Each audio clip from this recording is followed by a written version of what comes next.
Good evening, happy new year. ഈ വർഷത്തിലെ ആദ്യത്തെ ട്രേഡിംഗ് ഡേ ആണ് ഇന്നുണ്ടായിരുന്നത്. നിഫ്റ്റി ഫോൾ ആയിട്ടില്ല, എന്നാൽ ഗംഭീര റാലിയും നടത്തിയില്ല.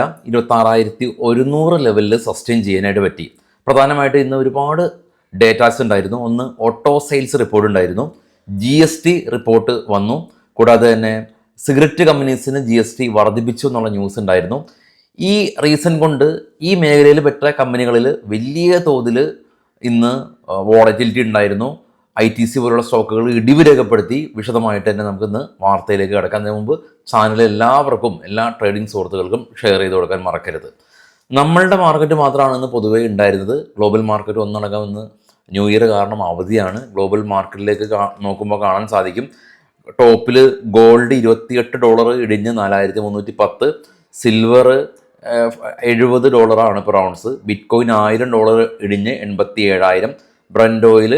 പിന്നെ താഴേക്ക് നോക്കുകയാണെങ്കിൽ എല്ലാ ഏഷ്യൻ മാർക്കറ്റ് സൈഡിലുള്ള മാർക്കറ്റ് അവധിയായിരുന്നു. ഇപ്പോൾ എല്ലാ യൂറോപ്യൻ മാർക്കറ്റ് അവധിയാണ്. കൂടാതെ തന്നെ US മാർക്കറ്റും അവധിയിലാണ് ഉള്ളത്. അപ്പോൾ നമ്മുടെ മാർക്കറ്റിലേക്ക് എന്നാൽ ഈ ഡേറ്റ ഇൻഫ്ലുവൻസ് ചെയ്തിട്ടുള്ള സ്റ്റോക്കുകളിൽ വലിയ മാറ്റങ്ങൾ ഉണ്ടായിട്ടുണ്ട്. എസ്പെഷ്യലി ITC 10% ഇടിവ് രേഖപ്പെടുത്തിയ ITC അവസാന സമയത്ത് ഒരു 1% റിക്കവറി രേഖപ്പെടുത്തി. 34 മന്ത് ലോയിലാണ് ITC ഇപ്പോൾ ട്രേഡ് ചെയ്യുന്നത്. സിഗരറ്റിൻ്റെ എക്സൈസ് ഡ്യൂട്ടി വർദ്ധിപ്പിച്ചതാണ് കാരണം. ഇപ്പോൾ ITC മാത്രമല്ല, സിഗരറ്റ് ബിസിനസ് ചെയ്യുന്ന മറ്റ് സ്റ്റോക്കുകളിലും ശക്തമായിട്ടുള്ളൊരു ഇടിവ് കണ്ടു.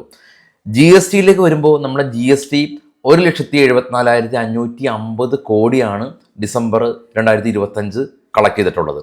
അത് കഴിഞ്ഞ വർഷത്തെ ഡിസംബറിലെ ഡേറ്റ ആയിട്ട് നോക്കുകയാണെങ്കിൽ 6.1% വർധനമാണ്. അതായത് കഴിഞ്ഞ വർഷം ഇതേ സമയത്ത് 1,64,556 നിന്നാണ് GST വർധനവ് രേഖപ്പെടുത്തിയത്. ഇനി ടെലികോം മേഖലയിലേക്ക് വരുമ്പോൾ Idea stock promoters fund infuse ചെയ്യുമെന്നുള്ള ന്യൂസ് ഉണ്ടായിരുന്നു. ഐഡിയ 9% ഒരു റാലി രേഖപ്പെടുത്തി. ഓൾമോസ്റ്റ് നിഫ്റ്റിയിലുള്ള 40 കമ്പനീസ് ഇപ്പോൾ ഗ്രീനിൽ തന്നെയാണ് ക്ലോസ് ചെയ്തത്. കഴിഞ്ഞ വർഷം ഏറ്റവും കൂടുതൽ നേട്ടമുണ്ടാക്കിയത് ശ്രീറാം ഫിനാൻസ് ആണ്. ഏകദേശം 50% നേട്ടം കൈവരിച്ചു കഴിഞ്ഞ വർഷം. അപ്പോൾ അതേ ശ്രീറാം ഫിനാൻസ് തന്നെയാണ് ഇന്നത്തെ ഈ വർഷത്തിലെ ആദ്യത്തെ ദിവസം നിഫ്റ്റിനെ മുന്നോട്ട് കൊണ്ടുപോയിട്ടുള്ളത്. കൂടാതെ തന്നെ ബജാജ് ഓട്ടോ ഉൾപ്പെടെയുള്ള ഒരുപാട് ഓട്ടോമൊബൈൽ കമ്പനീസ് ഇന്ന് ശക്തമായിട്ടുള്ളൊരു റാലി രേഖപ്പെടുത്തി. ഓട്ടോ സെയിൽസ് റിപ്പോർട്ടാണ് പ്രധാനപ്പെട്ട ഒരു റീസൺ. എന്നാൽ ഇൻഷുറൻസ് മേഖലയിലുള്ള കമ്പനീസിന് ഈ ഇൻഷുറൻസിൻ്റെ കമ്മീഷൻ ഹയർ കമ്മീഷനാണെന്ന് RBIയുടെ ഒരു അഭിപ്രായത്തെ തുടർന്ന് PB ഫിൻടെക് പോലുള്ള കമ്പനീസ് ഇന്ന് ഫോളോ രേഖപ്പെടുത്തി. സ്റ്റോക്കിൻ്റെ ഇൻഡിവിജ്വൽ വാർത്തയിലേക്ക് നമുക്ക് പോകുമ്പോൾ ഫോഴ്സ് മോട്ടോഴ്സാണ് കഴിഞ്ഞ വർഷത്തെ ഏകദേശം ഒരു 160% റാലി നേട്ടം കൈവരിച്ച സ്റ്റോക്കാണ് കഴിഞ്ഞ ഒരു വർഷത്തിൽ ഫോഴ്സ് മോട്ടോഴ്സ്. അതേ ഫോഴ്സ് മോട്ടോഴ്സിൻ്റെ ഈ ഓട്ടോ സെയിൽസ് റിപ്പോർട്ട് വന്നു. 2036 കോടി രൂപയിൽ നിന്ന് 36 യൂണിറ്റിൽ നിന്ന് 3048 യൂണിറ്റ് കമ്പനി കൂടുതൽ സെയിൽസ് റിപ്പോർട്ട് രേഖപ്പെടുത്തി. 1.4% റാലി രേഖപ്പെടുത്തി. ലോയിഡ് മിറ്റൽ കമ്പനി 50% ആണ് ഇവിടെ അയൺ പ്രൊഡക്ഷൻ കമ്പനി വർധനവ് രേഖപ്പെടുത്തിയത്. സ്റ്റോക്ക് നിന്ന് 2.35% rally. Tata Motors commercial vehicle MD പറഞ്ഞിരിക്കുന്നത് ഇവരുടെ കൊമേഴ്ഷ്യൽ വെഹിക്കിൾ സെഗ്മെൻറ്റ് ഉയർന്ന രീതിയിലുള്ള ഡിമാൻഡാണ് ഉണ്ടാവുന്നത് എന്നുള്ളതാണ്. കാരണം CR എന്ന് പറയുന്ന ഇവരുടെ വാഹനത്തിൻ്റെ EVയുടെ തന്നെ ബുക്കിംഗ് സ്റ്റാർട്ട് ചെയ്യും. ടാറ്റ മോട്ടോഴ്സ് ഏകദേശം ഒരു 2.95% റാലി രേഖപ്പെടുത്തി. എസ്കോട്ട് കുബൂത്ത കമ്പനി ട്രാക്ടർ ബിസിനസ് ചെയ്യുന്ന കമ്പനിയാണ്. അവരുടെ സെയിൽസ് 5,472 നിന്ന് 7,577 ഉയർന്നു. സ്റ്റോക്ക് നിന്ന് ഏകദേശം ഒരു 3% റാലി രേഖപ്പെടുത്തി.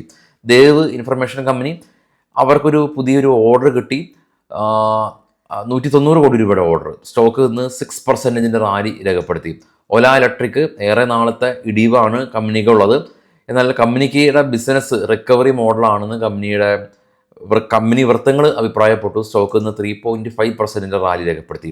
അശോക് ലൈലാൻഡ് 16,957 യൂണിറ്റിൽ നിന്ന് കമ്പനി 21,500 യൂണിറ്റ് സെയിൽ ചെയ്തു. സ്റ്റോക്ക് നിന്ന് ഏകദേശം ഒരു 3%-ലേറെ റാലി രേഖപ്പെടുത്തി. APL Apollo tube company higher sales വോളിയാണ് കമ്പനി തവണ രേഖപ്പെടുത്തിയത്. 11% സ്പൈക്ക് വോളിയത്തിൽ കണ്ടു സെയിൽസിൽ. സ്റ്റോക്ക് നിന്ന് 3% റാലി രേഖപ്പെടുത്തി. ശക്തി പമ്പ് 67 കോടി രൂപയുടെ ഓർഡർ കിട്ടിയതിനെ തുടർന്ന് സ്റ്റോക്ക് നിന്ന് 2% റാലി രേഖപ്പെടുത്തി. അതിൽ ഓട്ടോ ഏകദേശം 8% റാലി രേഖപ്പെടുത്തി. ഇവരുടെ ഓട്ടോ സെയിൽസ് റിപ്പോർട്ടിൽ 2583 യൂണിറ്റിൽ നിന്ന് 3600 യൂണിറ്റാണ് ഇത്തവണ കമ്പനി ഉയർന്ന സെയിൽസ് ഗ്രോത്ത് രേഖപ്പെടുത്തിയത്. സ്റ്റീൽ സ്ട്രിപ്സ് വയേഴ്സ് ഇന്ന് ഓൾമോസ്റ്റ് 8% റാലി രേഖപ്പെടുത്തി. ഇവരുടെ ഗ്രോസ് ടേൺ ഓവർ കമ്പയർ ചെയ്യുമ്പോൾ, കഴിഞ്ഞ വർഷമായിട്ട് കമ്പയർ ചെയ്യുമ്പോൾ ഉയർന്ന ഗ്രോസ് ടേൺ ഓവർ കൈവരിച്ചതിനെ തുടർന്നാണ് സ്റ്റോക്ക് ഇന്ന് റാലി രേഖപ്പെടുത്തിയത്. M&M കമ്പനി സെയിൽസ് റിപ്പോർട്ട് വന്ന് 23,000 കോടി രൂപ, 23,000 യൂണിറ്റിൽ നിന്ന് 30,200 യൂണിറ്റാണ് ഇവർ സെയിൽ ചെയ്തിട്ടുള്ളത്. 1.4% സ്റ്റോക്കിൻ്റെ ഒരു റാലി ഉണ്ടായിരുന്നു. M&M ഈ ഒരു വർഷം ഏകദേശം ഒരു 5ഓളം പുതിയ വാഹനങ്ങളാണ് ലൈനപ്പായിട്ട് ഇരിക്കുന്നത്. ടാറ്റ മോട്ടോഴ്സും ലൈനപ്പായിട്ട് നിൽക്കുന്നുണ്ട്. വാഹന മേഖലയിൽ ഉയർന്ന രീതിയിലുള്ള മത്സരമുണ്ട്. കഴിഞ്ഞ 2025 ഈ ഓട്ടോ സെയിൽസ് നിഫ്റ്റിയിൽ തന്നെ ഏറ്റവും കൂടുതൽ മൂവ്മെൻറ്റ് നടത്തിയ സ്റ്റോക്കിൽ മാരുതിയെല്ലാം തന്നെ ഉണ്ട്. അപ്പോൾ ഈ 2025 നിഫ്റ്റിയുടെ പ്രകടനം എന്തായിരിക്കുമെന്നുള്ളതിനെ തുടർന്ന് എന്തായിരിക്കാം എന്നുള്ള ഒരു വീഡിയോ നമ്മൾ ഇന്നലെ ചെയ്തിരുന്നു. അപ്പോൾ അത് കാണാത്ത ആളുകൾ കാണുക. കാരണം 2026 പ്രധാന ഈവൻറ്റുകളെല്ലാം തന്നെ നമ്മളതിൽ ഉൾപ്പെടുത്തിയിട്ടുണ്ട്.